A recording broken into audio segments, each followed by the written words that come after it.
Welcome back, everybody, to Joshua's Magic, a channel about the intersection of the spiritual and the ordinary and how they intermix and intermingle. In this video, I'll be talking about several different ways somebody could integrate spirituality into Halloween and make it more spiritually meaningful.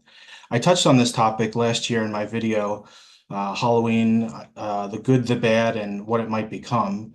But I'm going to explore in this video some more ideas about different practices that one could incorporate into Halloween if they were so inclined. In this video, I'll be formatting it as a journey through the woods, seeking out a light of a more spiritually meaningful Halloween at the end of our journey. And at each stop along the way, we'll be exploring one or other different practice that one could incorporate to make this Halloween a more spiritual one. And it's maybe a little bit of a meditation, imagining this sort of journey through the woods, and you'll see why at the end of the video. As we meander through the woods, our first stop is a campfire, apparently unattended. We sit down on a log and warm ourselves and contemplate what is the first practice we can use to incorporate spirituality more deeply and fully into Halloween. The first practice I'd like to talk about, which I touched on briefly in the previous video, is the use of costumes for bringing about the consciousness of the soul, or maybe just perhaps psychological development. So there's sort of a higher and a lower aspect to this. The higher aspect is when choosing a costume, you aspire to choose something that reflects an aspect of your soul, your higher self, your true being that you need to develop more fully. You know, you might be a Ghostbuster because there's negative stuff in your life that you need to clear out. Or you might be a Superman, this invincible hero who saves others, sort of a Christ-like figure, or the essence of the higher self. And any number of things could suit you, but it's important to focus on what individually connects with you and what aspect of who you are, who you could become, is it a reflection of? And trying to meditate on that and act that out to the degree that it's advisable this Halloween. So the other aspect is a lower aspect where you're not reflecting your soul or your higher self in your costume, but maybe other parts of your personality that you don't allow to come out as much. And this might be also a very helpful thing. It might be for some people more helpful than focusing on the soul or higher self, right? Who is a part of you that you don't let come out? But maybe at Halloween, you're able to express that part of yourself. It might be a mischievous part. It might be a negative or a devilish part that you're sort of suppressing. It's showtime. It might even be a kind, handsome, smart person. But whatever part of yourself you're not comfortable expressing normally, it's some sort of aspect of you you can try on and try to integrate to a degree in Halloween, right? There's a space, there's a level of comfort because, oh, nobody's going to judge you for who you're pretending to be or dressing up as. And you can use that to bring that part of yourself to the fore and start to integrate it constructively into who you are.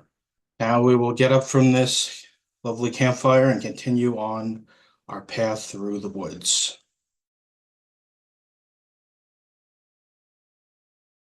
And as we continue our path through the woods, we arrive at a cabin. There's clearly people inside enjoying each other's company. We move forward and we open the door and we notice it's a group of our friends. We step inside and join them. On this particular practice, we'll be exploring divination a little. Divination has always been associated with Halloween. One of the ideas was bobbing for apples, where you would find your lover's name if you picked the right apple. But there's been other forms of divination to do with Halloween. This time, what I'm suggesting or outlining is a sort of a party game, if you will, obviously a more spiritual one. And it would be something like you sit around in the circle and you take a turn looking at person. Maybe you put people's names in a bowl, and whoever you pick, that's the person you focus on. Or everybody could just go around doing everybody in the circle. But look at that person and try to tune into their soul, tune into who they really are, and try to see what they're not seeing about themselves, what what maybe pain you could help them with, or who they really are in their deepest being.